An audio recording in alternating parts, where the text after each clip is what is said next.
Hi, I'm Kelly at Book and Paper Arts, and today I'm going to show how I made this art journal from a vintage postcard album that was very, very, very broken. I'm going to do that using the same techniques that I use when I mend an altered book that has a broken spine or binding and has otherwise gone south. It's a lot of video, but it's a lot of mending and practical ideas.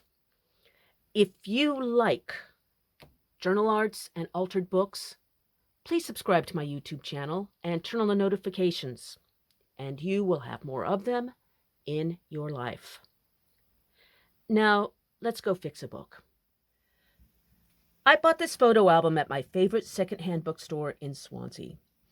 They have a box that's under a table, and that box is labeled Battered but Beautiful. Inside of it are donations that have come into the store that are beautiful, enchanting, mysterious, but so bust that they're basically unsellable. So they sit in the box and wait for someone like me. It is distressed. You see there's a little grease stain here, some distress there, where the paper's coming away. But by far the most problematic thing here is the spine. The spine is just gone. Although I really do enjoy looking at it because you can see the buckram, and it looks very much as though someone has already gone in and tried to mend it by resewing in the signatures by hand. I just think that's exciting. It gives this book a real spirit and story. Well, I'm going to see what I can do.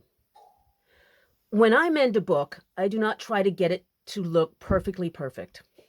It is possible. It's called fine book restoration.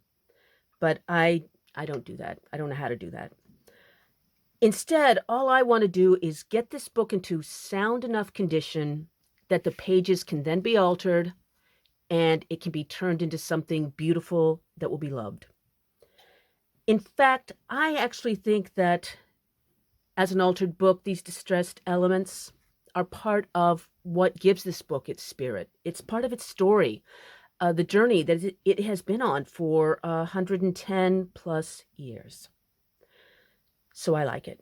I'm attracted to it. Basically, I am going to start by just trying to glue the pieces back together. That falls under the category of I have nothing to lose. I am going to be using an acrylic matte gel. You could try PVA or Mod Podge, but this is what I use for an adhesive when I repair books. It is not archival stuff. It's just more common sense craft stuff. So I've got my brush, and I'm going to use plenty of this gel.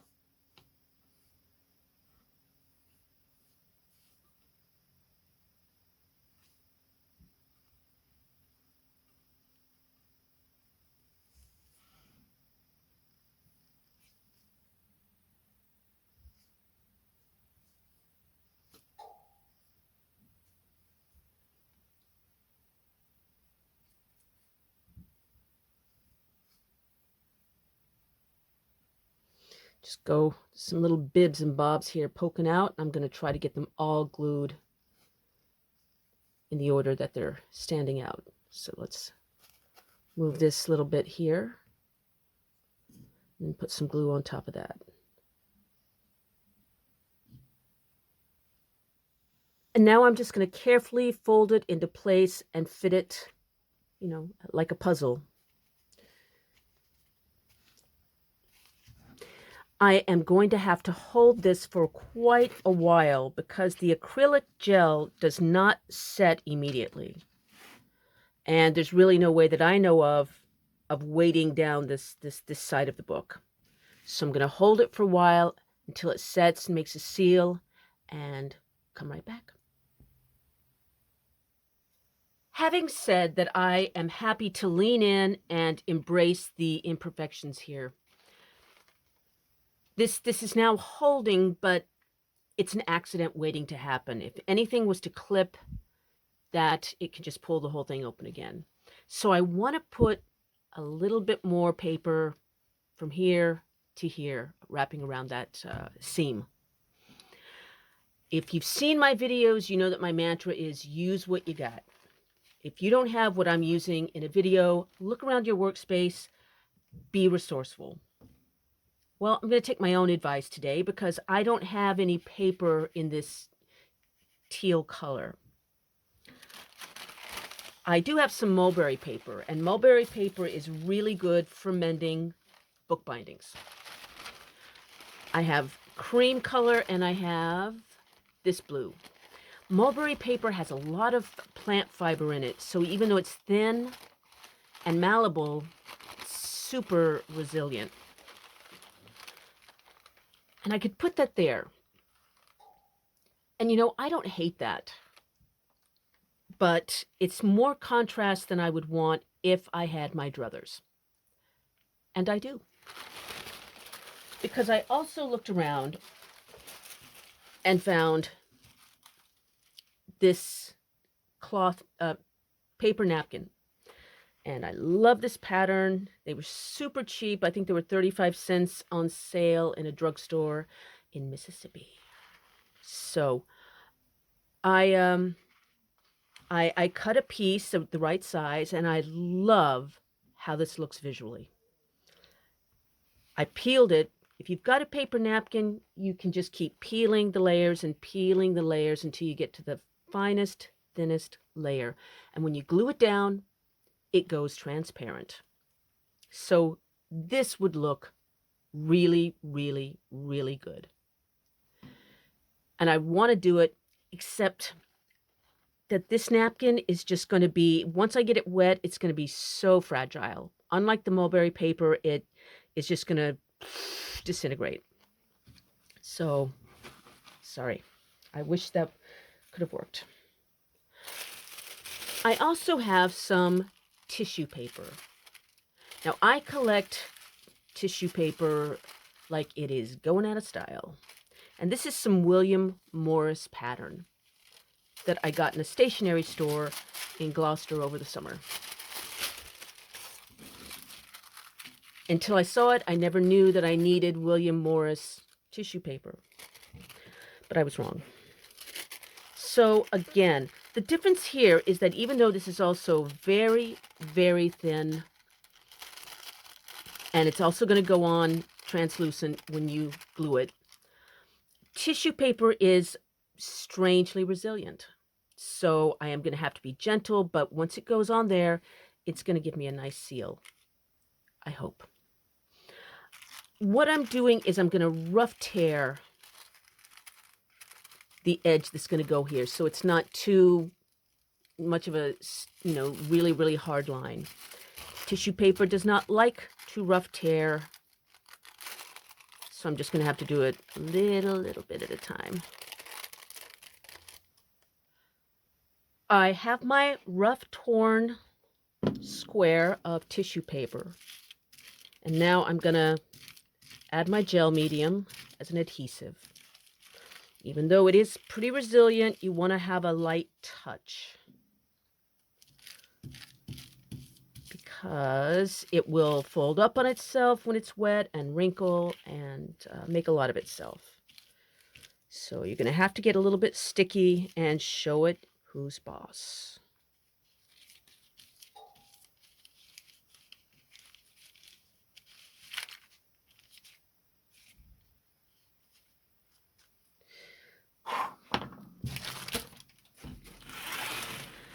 Going to, let's see,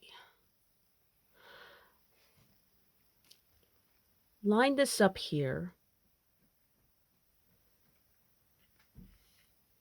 Okay, and just give it a nice safe margin, but don't overcrowd the picture. Now I'm going to turn it over and carefully work this into place.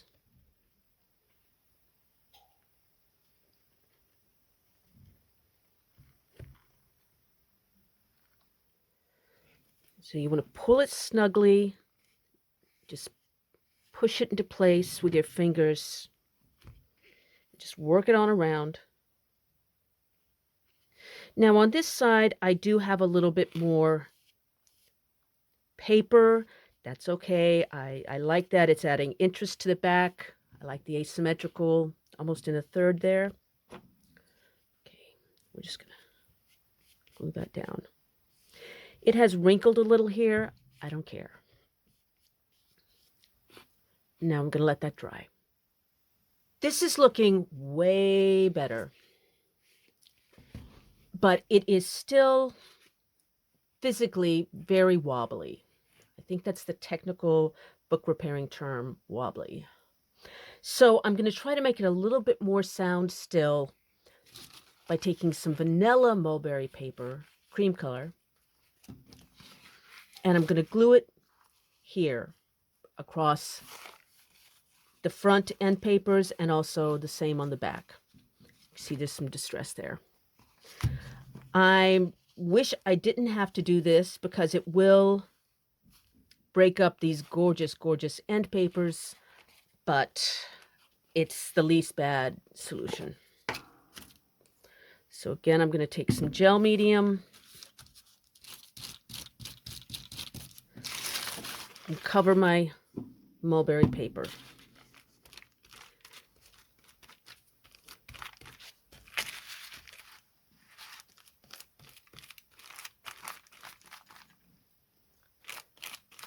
And then lift it carefully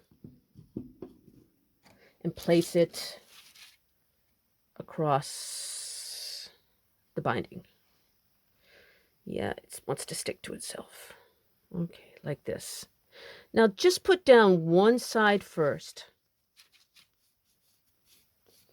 Just smush that into place. And then when you get here to the middle of the spine, of the binding, give it a little bit of give. So push that down in there. You don't want to pull it straight, taut across. That's not what you're going for. You need a little bit of give there. Then you can go ahead and work that into place. Now we have way less wobble. It's still there, but the book now is strong enough to work in. I'm going to glue some pages together. I'm not going to work on every single page. I'm going to glue 4 or 5 pages together to make a nice chunky canvas there. That way the book will stand up to gluing and the elements that we're going to put into it. Sometimes I tear pages out in a traditional book so that it can chunk up, but because this is a photo album, it's already got some accordion-like aspects to the page because they expected it to chunk up with the postcards. So I'm just going to go ahead and get started and do some gluing. Well, I got all of my sections glued together. I have these nice thick substrates now and was checking them out, and this happened. I know, it's ugly. So I am going to try to mend this binding using desperate measures. I'm going to start off by putting a lot of gel medium here in the spine and the buckram. I'm also going to try to get under the buckram. So basically, I'm just gluing everything to anything that's not going to stop me. Then I'm taking some masking tape. It's wide masking tape. I have added adhesive gel to it. I'm not just relying on the tape. It will not be strong enough. So now we're going to fit that guy together like that. And then again, put down the masking tape.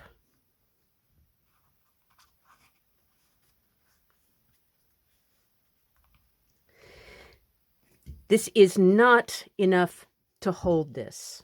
It is just like a plaster or a bandage to hold it in place long enough to put this down. This is a piece of paper. It's from an old text. It is quite a bit firmer than the mulberry paper because these are desperate measures. Pull that up now.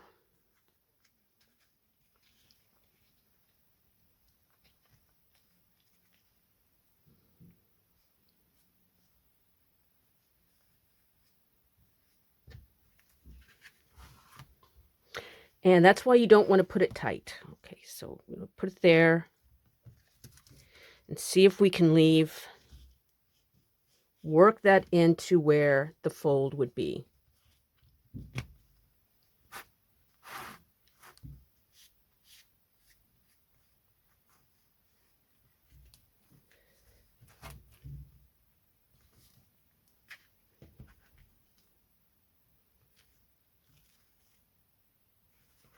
I'm going to try that again.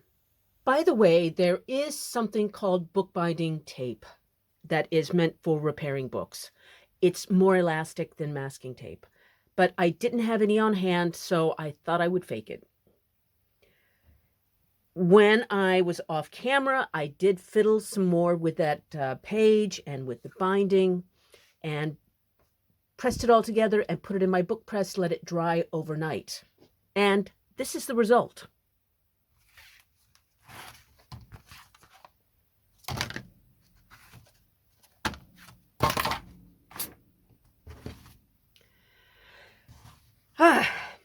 So why am I showing you this?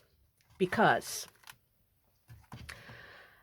it's important for you to know, especially if you're just starting out in altered bookmaking, that this does happen. You can sometimes occasionally I have spent weeks on a book that collapsed mid-altering. And when that rarely happens, maybe 93% of the time a book does not fall apart, or if it does, it can be mended after a fashion. If on one of those rare occasions it absolutely just, then it's probably best, if you've already started working in the book, to take the pages, the decorated pages, and turn them into other projects. Which is what I thought to do with this cover, because there's a lot I could still do with this. It's a lovely, lovely thing. And that could be the end of the video. But I didn't want to end with something broken. That's just poor filmmaking. So I'm going to try one more thing. Most of the sheets just pulled up pretty easily. This is the front one that isn't pulling up because I mended it, didn't I? So I'm going to take my craft knife and very, very carefully excise that. You have to be super, super, super light with your touch. Otherwise, you could cut through the whole thing and cut the book in two. I know, I found out the hard way. So now I can wriggle that out. And I just have this. Now I can take some mulberry paper. This one is blue, but it's heavier than tissue paper, but it's still nice and light and flexible. And I'm going to work it in here.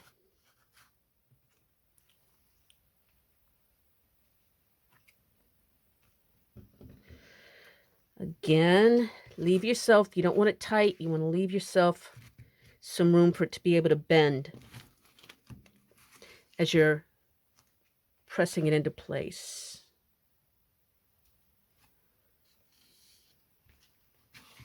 I'm going to weight that down flat, like this, flat, and let it dry. Well, well, well, well. It worked. When it came out from being dried flat, it looked very much like this cover. This cover is that I'm turning into an art journal. And it did exactly the same thing, what I just showed, adding enough mulberry paper to make it strong enough for binding, which is what I've done. I have put into this book some boiled pages. These are mixed papers, some watercolor paper, some florals, butterflies, and I boiled them in a tea bath with red and yellow onion skins for echo printing, and some rust, just here and there some rust, and that's for mark making. I've been asked several times if I would make these into downloadable scans. I finally have done. They are in my online shop. I bound them into the book using sari silk, and this is with a soft no-sew binding. If you'd like to see more about that, I have an online course that shows 6 different no sewing required bindings. Finally, after all that, I am keeping this one for myself. I love it. But I do have some similar ones in said online shop, and the link to that is in the text below this video. There's also a link to my online newsletter, and I would love it if you would join me. I have one coming out in a couple of weeks, and it is going to have art journal tutorials, free scans, a new improved pep talk, and a giveaway of some vintage French lace. So please sign up and join me. In the meantime, please have a big, bold, creative weekend. Bye.